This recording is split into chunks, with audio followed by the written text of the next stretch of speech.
오늘은 마태복음 5장 하나님의 자녀라는 제목으로 하나님의 자녀가 된 자들은 이라는 제목으로 말씀을 전하게 됩니다. 대단히 중요한 장입니다. 그래서 이 마태복음 5장부터 시작되는 이 산상수는 어떤 것보다도 더 가치가 있고 더 높은 그런 것을 보여주고 있습니다. 그래서 마태복음에서는 예수님의 교훈에 아주 강조를 둬서 5대 교훈이 마태복음에 나옵니다. 첫 번째로 나오는 것이 지금 산상수훈이고, 그리고 10장부터 있는 것이 바로 파송교훈, 12제자 파송교훈이 나옵니다. 13장에는 천국 비유 교훈이 나오고, 그리고 18장에는 용서의 교훈이 나오고 있습니다. 마지막으로 24장에는 감람산 광화가 나오고 있습니다. 그중에 우리는 첫 번째로 5장에 있는 산상수훈을 보게 됩니다.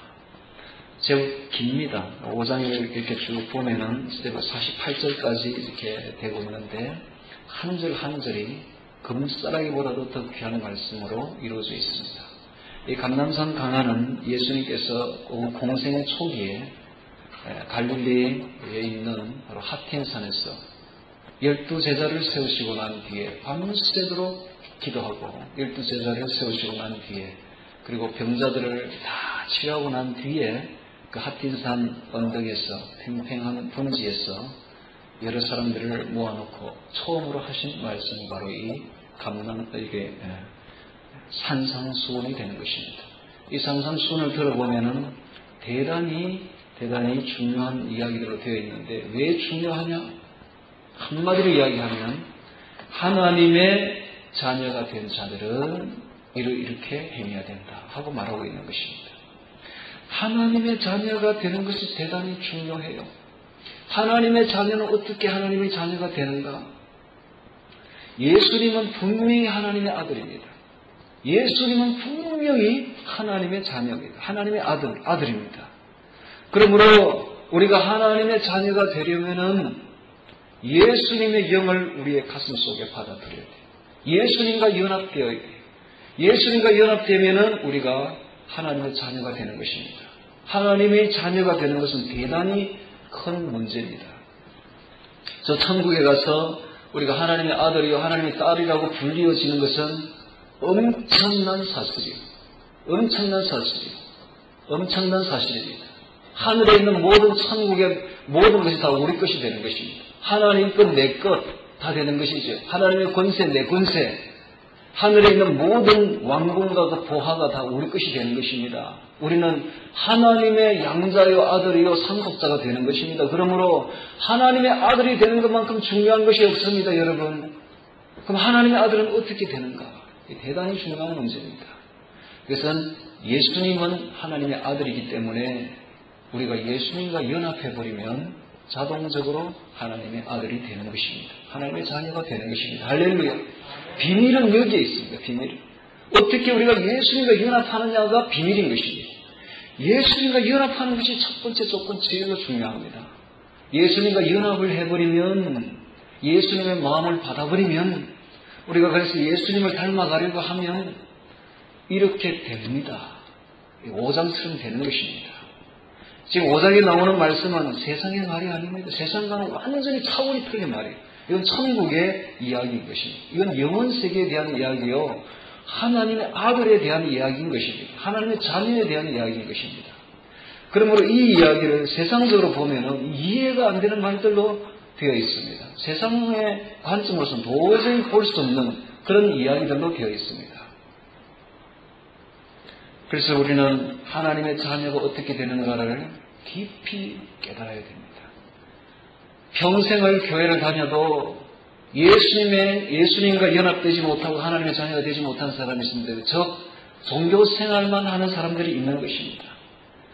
그냥 교회에 왔다 갔다 할 뿐이지요. 그런 사람들은 절대로 하나님의 아들이 될 수가 없습니다. 단 하루를 교회를 다니더라도 하나님과 연합하는 것이 중요합니다. 내 마음이 마음문을 열고 예수님을 받아들이는 것이 중요한 것입니다. 그래서 내 자신의 십자가 못 박아 죽여버리고 이제부터 예수님으로 사는 것입니다. 예수님으로 사는 것입니다. 어저께 초등부 아이 하나가 와서 이런 말을 합니다. 대선초등학교 야간에 가면요, 거기는 언니 오빠야들이 담배도 피워요, 술도 먹어요. 언니 오빠야가 몇 살 정도 되는데 중학생들이에요. 그래서 제가 그랬어요. 그 애들이 왜 담배 피고 술 먹는지 아니? 그 애들은 속에 예수님이 없어서 그래. 예수님이 없어서 그래. 여러분, 예수님이 없으면 그렇게 됩니다. 모든 것이 내 속에 예수님이 있느냐 없느냐가 결정이 나는 거예요. 결정이 나요. 나중에 보면 이런 말이 나옵니다. 너희 의가 바리새인과 서기관 의보다 낫지 못하는 결단코 천국에 들어가지 못하리라. 예수님은 그렇게 말합니다. 바리새인과 서기관이 어떤 분들입니까? 그들은 주의를 지키고요. 그들은요 11조하고 그들은요 일주일에 4번씩 금식하고요. 그들만큼 율법 잘 지키고 그들만큼 엄격하게 율법적으로 행동한 사람 아무도 없습니다. 그런데 예수님이 이렇게 말하면 너희 의가 바리새인과 서기관보다 낫지 못하면 결단코 천국에 들어오지 못하리. 이게 무슨 말입니까? 형식적으로 지켜봐야 소용이 없다는 거예요. 내 속에 예수님만 품어버리면 이건 뭐 자동이에요.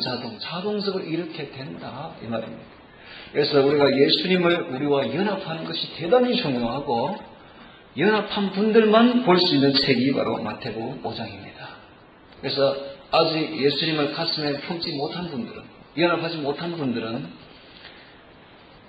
이 책을 볼 자격이 없습니다. 미안하지만 5장을 볼 자격이 없어요. 내 속에 예수님을 품은 사람들은 정말 이제는 내가 내 모든 것을 십자가에 못 박아버리고 진짜 주만 따라간다. 주님이 내게 왕이고 나는 주의 명령만 가지고 이제 살아간다. 주님의 마음을 품고 살아간다. 그런 사람들은 5장을 보면은 재미가 납니다. 이 다 자기 이야기인 것입니다. 아, 이건 내 이야기구나. 이건 내가 이렇게 했는데 이건 내 이야기구나. 미처 아직까지 여기까지 도달하지 못한 부분이 있어. 아, 이렇게 해야 되겠구나. 이렇게 되는 것입니다. 자, 마태복음 5장 1절 한번 보겠습니다. 하나님의 자녀가 된 자들은 예수께서 무리를 보시고 산에 올라가 앉으시니 이 산은 바로 갈릴리에 있는 하틴 산입니다. 앉으시니 제자들이 나오는지라 12 제자들이 나왔습니다. 입을 열어 가르쳐 가라사대 심령이 가난한 자는 복이 있나니 천국이 저희 것이며 심령이 가난한 자가 어떤 사람들인가? 이런 사람들은 천국에 들어가는데 어떤 사람들인가? 내로서는 내 의로서는 절대로 구원받을 수 없는 것을 깨달은 사람들입니다. 내 힘으로는 절대로 저 천국에 들어갈 수 없구나. 나의 아무리 내가 노력해서는 나는 결코 안 된다 하는 것을 깨달은 사람들이 심령이 가난한 사람들입니다. 그래서 우리는 오직 주님만 의지하고 늘 주님으로 갈급해서 내 마음이 늘 주님으로 목말라 하는 사람들, 예수님만이 나의 구원이십니다. 예수님 아니면 저는 절대로 천국에 들어갈 수 없고 구원받을 수 없는 그러한 죄인입니다 라는 것을 깨달은 사람들이 마음이 가난한 사람들인 것입니다. 이런 사람들은 늘 주님을 목말라 합니다. 주님을 바라보고 있는 것입니다. 그래서 이것을 간단히 줄여서 심령이 가난한 자들은 이렇게 말하고 있습니다. 그런 사람들은 천국이 저희 것입니다. 그렇습니다. 우리는 저 천국에는 나의 노력으로 들어가는 것이 아닙니다. 나의 공로로 들어가는 것이 아닙니다. 저 천국은 주님의 힘으로 들어가는 것입니다. 할렐루야. 예수님의 힘으로 들어가는 것이지 주님의 공로로 들어가는 것이지 우리 공로는 거기에 한 푼도 열 가치가 없는 것입니다. 그러므로 우리는 마음이 가난해야 돼. 심령이 가난해야 돼. 늘 주님만 바라봐야 됩니다. 그래서 우리는 애통해야 됩니다. 내 죄에 대해서 애통하는 것이죠. 언제나 주님을 바라보는 자들은 죄가 보여. 희한한 일이죠. 주님께로 가까이 가면 갈수록 내 죄가 자꾸 보인다는 것입니다. 그래서 사도 바울 같은 분은 이렇게 말했어요. 나는 죄인 중에 괴수로다. 나만한 죄인은 세상에 없을 것이다. 아니 우리가 볼 때는요. 바울만한 의인도 없어요. 그런데 의인이 되면 될수록 죄가 보이는 것입니다. 그래서 애통합니다. 자기 죄에 대해서 애통하는 자는 복이 있나니 저희가 위로를 받을 것이죠. 위로는 파라칼레오 해서 곁으로 부른다는 뜻이에요. 즉 예수님께서 우리가 죄에 대해서 애통하고 있으면 이리 오너라 해서 곁에 불러서 어깨에 손을 얹고 이렇게 위로해 주시는 것입니다. 우리가 죄에 대해서 애통하고 있으면 분명히 하나님은 위로하시는 분입니다. 할렐루야. 절대적으로 위로해 주십니다. 어느 날 제가 내 죄에 대해서 애통하고 있었어요. 눈물, 콧물 흘리면서 주님 이 죄를 어떻게 합니까? 내가 지은 죄는 저 지옥의 중에서도 제일 밑바닥 지옥에 들어갈 죄인데 주님 이 죄를 어떻게 해야 좋습니까? 하고 울고불고 있었을 때였습니다. 저는 제가 용서함을 받는 줄 몰랐어요. 죄는 한 번 지은 죄는 끝까지 가는 줄 알았어요.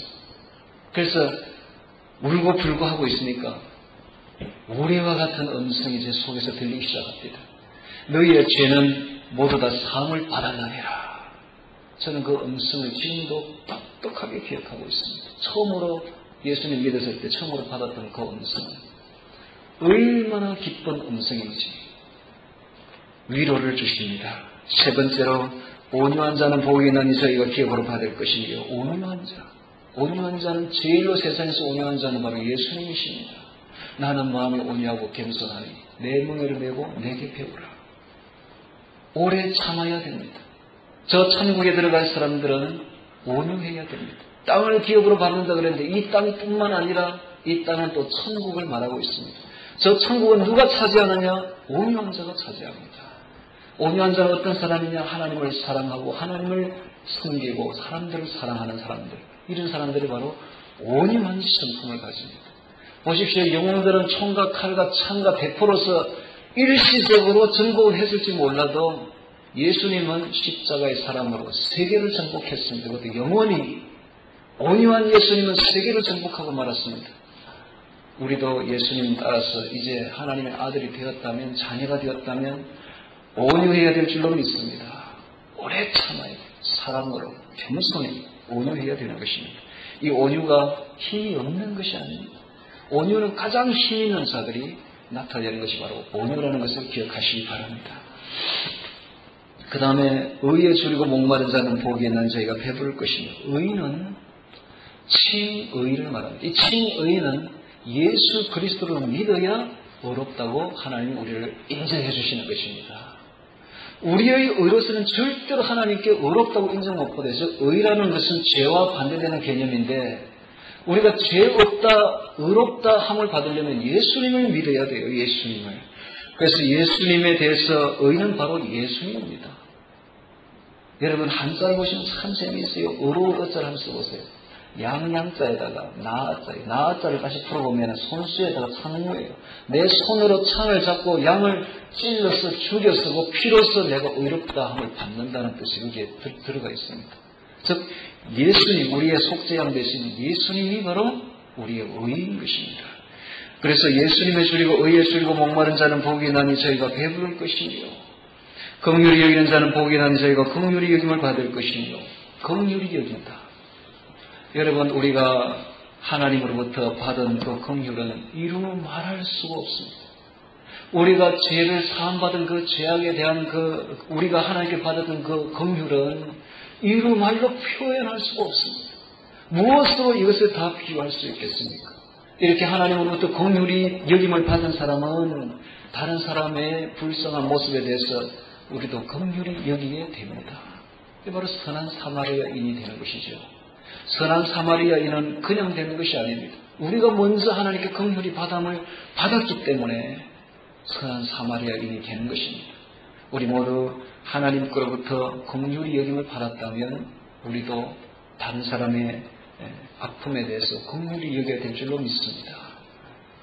앞으로 우리 교회는 이렇게 할 방침이에요. 지금 장년부를 위해서 매일같이 집회를 열고 있습니다. 그러나 이게 이제 아직까지 궤도에 오르지 못해가지고 지금 머뭇머뭇하고 있는데 이것은 그대로 갑니다. 가는데 이제 이번 주부터 정확히 말하면 어제부터죠. 어제부터 청소년부에 박차를 가합니다. 청소년부에 아주 박차를 가합니다. 청소년부가 부흥되고 나면 노년부에 박차를 갈 거예요. 양로원을 찾아다니면서 복음을 전할 것입니다. 노년부에 박차를 가해서 청소년과 노년부를 부흥시키고 난 뒤에 그걸로 여력을 가지고 다 인간관계는 걸리게 되어 있거든요. 인간관계는 거미줄처럼 얽혀있기 때문에 걸립니다. 다 걸리게 되어 있어요. 그래서 작년부를 공격할 생각인데 그에 덧붙여서 우리는 외국인 사역도 같이 할 생각입니다. 외국인들은 얼마나 불쌍합니까? 의지할 곳 없어요. 불쌍한 존재들입니다. 그런데 그들이 계속 늘어나고 있어요. 이제는 외국인을 우리가 무시할 정도가 안 됩니다. 그들도 우리 국민으로 받아들여야 되고 그들에게도 애정을 쏟아부어야 될 단계가 왔습니다. 외국인 50만 시대에 지금 돌입하고 있습니다. 우리가 선한 사마리아인이 되어서 정말 그들을 돌봐야 됩니다. 물론 돌보는데 우리 희생이 따르죠. 선한 사마리아인이 되려면 자기 돈도 들어야 되고 희생이 따르죠. 그 다 감수해야 됩니다. 왜냐하면 우리가 하나님께 받았던 긍휼은 우리가 베푸는 긍휼에 비하면 비교가 안 됩니다. 하나님은 우리를 용서해 주신 것은 비교할 수도 없어요.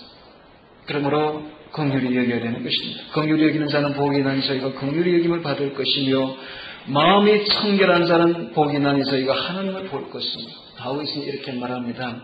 시편 24편 3, 4절에 여호와의 산에 오를 자 누구며 그 거룩한 곳에 설 자가 누군고 곧 손이 깨끗하며 마음이 청결하며 뜻을 허탄한 데 두지 아니하며 거짓 맹세치 아니하는 자로다. 마음이 청결한 자가 하나님의 성산에 서게 된다 그랬습니다. 우리는 깨끗해야 돼요. 마음이 청결해야 돼요. 거룩해야 돼요. 성결해야 됩니다. 언제나 입이 닳도록 성경에서 하는 말이 구원받은 자가 해야 될 일 성결, 구원받은 자가 지켜야 될 것 성화, 거룩. 우리는 입이 닳도록 귀가 닳도록 듣고 있습니다. 마음이 청결해야 하나님을 보게 되는 것입니다.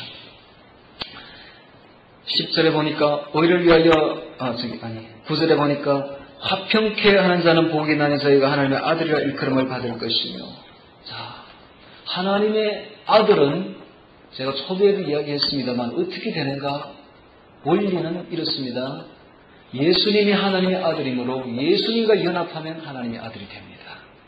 예수님과 연합한 자들은 화평케 하는 자들이 되는 것입니다.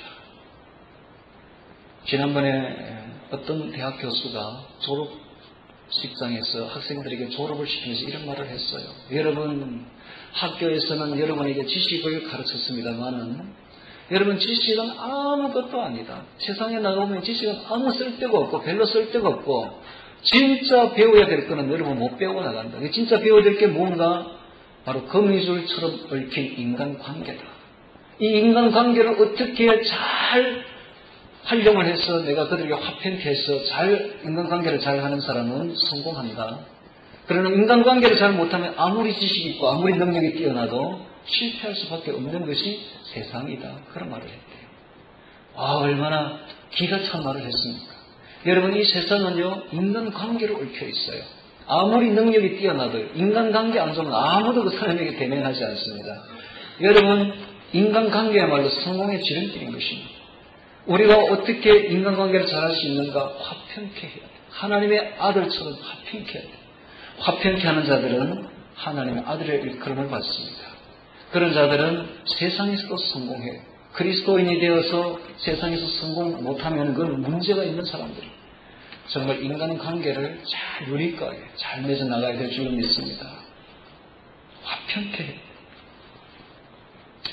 자, 10절에 보니까 의를 위하여 핍박을 받는 자는 복이 나니 천국이 저일 것입니다. 의를 위하여 핍박을 받는 자, 예수에 대한 신앙을 지킨다고 핍박을 받는 자들은 분명히 이 땅에 속한 자들이 아니라 천국에 속한 자들입니다. 이 땅에서 예수님 때문에 핍박받지 못한 자들은 한번 생각해 봐야 돼요. 자기의 신앙에 대해서. 내 신앙이 정말 진짜인가 한번 생각해 봐야 됩니다. 이 땅에서 예수님 때문에 핍박받아야만이 저 천국에 속한 자라는 증거가 되는 것입니다. 그럴 때는 어떻게 해요? 기뻐하고 즐거워하라. 이게 기뻐하고 즐거워하라를 원어로 풀어보니까 멍에를 맨 짐승이 송아지가 멍에를 풀었을 때에 나와서 기뻐하고 뛰는 모습을 이렇게 표현하고 있습니다. 그만큼 기쁘고 즐거워하라는 것입니다. 뛰놀라는 것입니다. 왜냐하면 하늘에서 너희의 상이 큼이라. 전에 너희 전에 있던 선지자들 이같이 핍박하였느니라. 상이 크다는 말을 하고 있습니다. 그러므로 저 천국에는 상이 작은 상도 있고 큰 상도 있습니다. 여러분, 천국에 가면 상급의 차이가 있습니다. 이것을 보여주고 있습니다. 천국에 가면 분명히 뭔지는 모르겠지만은 상급의 차이가 있습니다. 예수님 때문에 핍박받은 자들은 상이 큽니다. 우리도 예수님 때문에 핍박받아야 돼요. 디모데후서 3장 16절 경건히 살고자 하는 자는 핍박을 받으리라. 예수님 때문에 경건하게 이 세상에서 살면은 세상 사람들이 자기와 같지 아니한 거로 우리를 핍박합니다. 자기가 동료가 아니기 때문에 우리는 하늘에 속한 사람이기 때문에 핍박을 받습니다. 그래서 핍박 받아야만이 하늘의 상이 크다고 말하고 있습니다.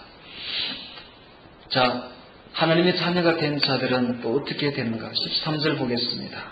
너희는 세상의 소금이니 라고 말하고 있습니다. 소금이 무슨 역할을 하느냐 하면 부패를 방지합니다. 부패를 방지하고 맛을 내는 것이 바로 소금입니다. 이 세상은 바야흐로 썩어져 가고 있습니다. 너무너무 썩어서 썩은 악취가 나는 것이 바로 이 세상입니다. 이 세상의 부패를 방지할 자들이 누군가? 바로 우리들입니다. 우리들이야말로 세상의 소금입니다. 하나님은 우리만 바라보고 있습니다. 이 세상을 정화시키고 이 부패를 방지시킬 자들, 바로 우리들 하나님의 자녀들인 것입니다. 그러므로 하나님의 자녀들은 이만한 가치가 있습니다. 여러분, 제가 이번에 한 지역의 리더급들, 유지들과 함께 어떤 지역에 가서 식사를 할 일이 있어서 제가 간 적이 있습니다.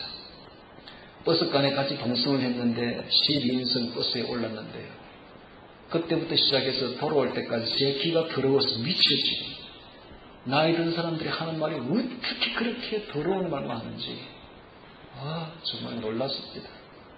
세태가 이렇게 썩어 문드러져 가고 있습니다. 여러분, 이 더러운 세태를 어떻게 정결하게 할 수 있습니까? 그리스도인들밖에 없어요. 하나님의 말씀을 지닌 정결한 신앙을 가진 분들밖에 없는 것입니다. 우리가 소금의 역할을 감당해야 돼요. 우리가 이 정화 썩어가는 세상에 부패를 방지해야 되는 것입니다. 너희는 세상의 소금이니 소금이 만일 그 맛을 잃으면 무엇으로 짜게 하리요? 후에는 아무 쓸데없어 밖에 버리고 사람에게 밟힐 뿐이니라. 특별히 팔레스틴에서 나는 소금은 사해근수에서 나는데 여기에는 석고 성분이 많이 섞여 있어가지고 조금만 지나면 부패해서 소금 맛이 안 난다 그래요. 우리는 이해하지 못하죠? 소금 맛이 안 난다. 그러면은 막 밖에 버려요. 사람들이 밟아버립니다. 그리스도인들이 이와 같이 될 수 있다는 거예요. 그리스도인들이 이와 같이 소금 맛이 안 나는 그리스도인이 된다는 것인가? 그러면은 사람에게 밟힌다는 거예요. 사람에게 밟히고 하나님께 밟히고 이리 밟히고 저리 밟히고 우리는 어차피 소금이므로 소금의 맛을 내야 됩니다. 너희는 세상의 빛이라 산 위에 있는 동네가 숨기지 못할 것이요 너희는 세상의 빛이라. 예수님이 바로 참 빛입니다. 예수님이야말로 참 빛입니다.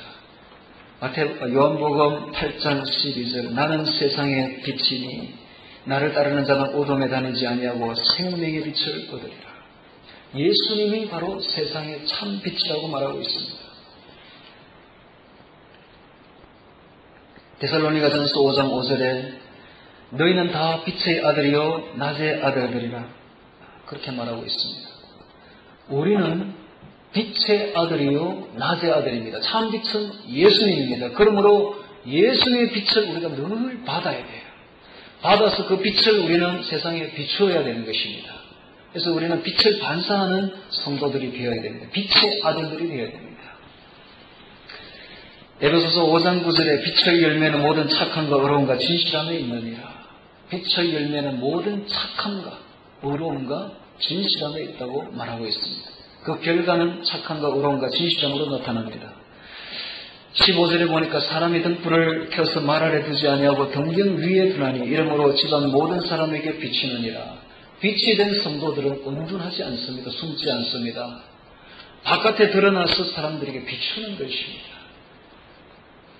이같이 너희 착한 빛을 사람에게 비치게 하여 저희로 너희 착한 행실을 보고 하늘에 계신 너희 아버지께 영광을 돌리게 하라. 그렇습니다. 빛의 열매는 모든 착함으로 드러나게 되는 것입니다. 그래서 착한 행실, 빛된 그 행실을 보고 사람들이 하나님께 영광을 돌리게 되는 것입니다.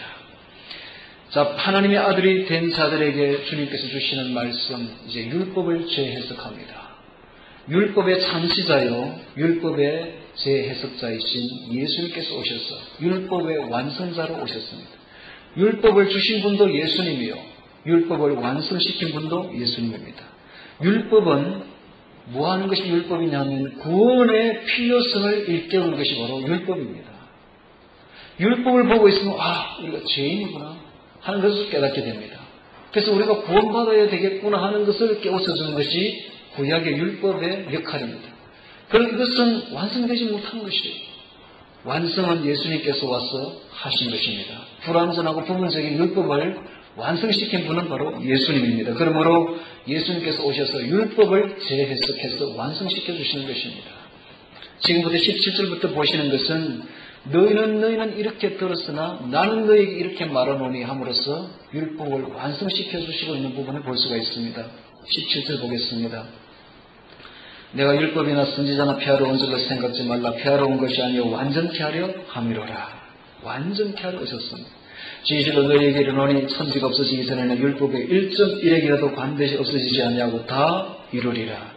그러므로 누구든지 이 계명 중에 지극히 작은 것 하나라도 버리고 그같이 사람을 가르치는 자는 천국에서 지극히 작다 일컬음을 받을 것이요 누구든지 이를 행하여 가르치는 자는 행하며 가르치는 자는 천국에서 크다 일컬음을 받으리라. 천국에는 상급의 순서가 있고 등급이 있다는 걸 보여주고 있습니다. 내가 너희에게 이르노니 너희 의가 서기관과 바리새인보다 더 나지 못하면 결단코 천국에 들어가지 못하리라. 하나님께서 말씀하시기를 이 계명 중에 하나라도 버리고 그같이 사람을 가르치면 천국에서 지극히 작다고 일컬음 받을 것이라. 누구든지 이 작은 계명 하나라도 지키고 행하고 그리고 가르치는 자는 천국에서 크다고 일컬음을 받으리라. 그런 말씀을 하고 있습니다. 자, 21절 보겠습니다. 옛사람에게 노한 바 살인치 말라 6계명이죠. 살인치 말라 모세 5경의 6계명에 속합니다. 10계명 중에 살인치 말라 누구든지 살인하면 심판을 받게 되리라 하였다는 것을 너희가 들었으나 이렇게 들었으나 나는 너희에게 이르노니. 자, 새로운 권위를 가지고 우리 주님께서 하나님의 아들들에게 말하고 있습니다. 나는 너희에게 이르노니. 너희가 예수의 영을 받았다면, 너희가 예수님과 연합했다면 나는 너희에게 이르노니 형제에게 노하는 자마다 분노하는 자마다 심판을 받게 되고 형제에 대하여 라간하는 자, 라간은 어리석은 자, 텅 빈 머리 이런 뜻입니다. 바보 이런 뜻이죠. 교욕을 하는 자는 공회에 잡히게 되고 미련한 놈이라 하는 자는 지옥불에 들어가게 되리라. 그러므로 예물을 제단에 드리다가 거기서 내 형제에게 원망 들을 만한 일이 있는 줄 생각나거든 예물을 제단 앞에 두고 먼저 형제와 가서 화목하고 그 후에 와서 예물을 드리라 라고 말하고 있습니다. 예수님은 예배보다 제사보다 더 중요한 것을 형제 화목에 두고 있습니다. 무슨 말이냐면 형제와 화목하지 못하고 속에 원망을 가지고 있고 분노를 가지고 있으면서 예배 드릴 수 없다는 이야기입니다. 요한일서 4장 20절에는 이렇게 말하고 있습니다. 누구든지 하나님을 사랑하노라 하고 그 형제를 사랑하지 아니하는 자는 이는 거짓말하는 자니 보는 바 형제를 사랑치 아니하는 자가 보지 못하는 바 하나님을 사랑할 수 없느니라. 그렇게 말하고 있습니다. 보이는 바 형제도 사랑하지 못하는 자들이 보지 못하는 바 하나님을 사랑할 수 없는 것입니다. 여러분, 보이는 부모님을 사랑하지 못하는 자들은 보이지 아니하는 진짜 부모 되시는 하나님 절대로 공격하지 못합니다. 보이는 바 사람들을, 형제들을 사랑하는 그 자가 보지 못하는 바 하나님을 사랑하는 것입니다. 요한일서 3장 15절에 그 형제를 미워하는 자마다 살인하는 자니 살인하는 자마다 영생의 것 속에 거하지 아니하면서 너희가 아는 바라. 지금 무슨 말을 하고 계시느냐 하면 예수님은 단지 살인이라는 결과가 중요한 것이 아니라 우리 마음이 중요하다는 거예요. 마음을 꿰뚫어 보시는 하나님이십니다. 물어 지킬 만한 모든 것보다 자면서 너희 마음을 지키라. 생명의 근원이 이에 있느니라. 우리 마음이 중요합니다. 우리가 예수님을 우리의 마음속에 품어버리면, 연합해버리면 우리가 자동적으로 이것은 다 지켜지게 되어 있습니다. 그래서 마음이 예수님을 품지 못하면, 마음이 더러운 것으로, 추악한 것으로, 살인으로 얼룩져 있다면, 그래서 설사 살인을 저지르지 않는다 손 치더라도 아무 소용이 없는 것입니다. 그래서 하나님 보실 때 그것은 살인죄다라고 보는 것입니다. 그래서 지금부터는 어떤 율법이 중요한 것이 아니라 어떤 계명을 지키는 것이 중요한 것이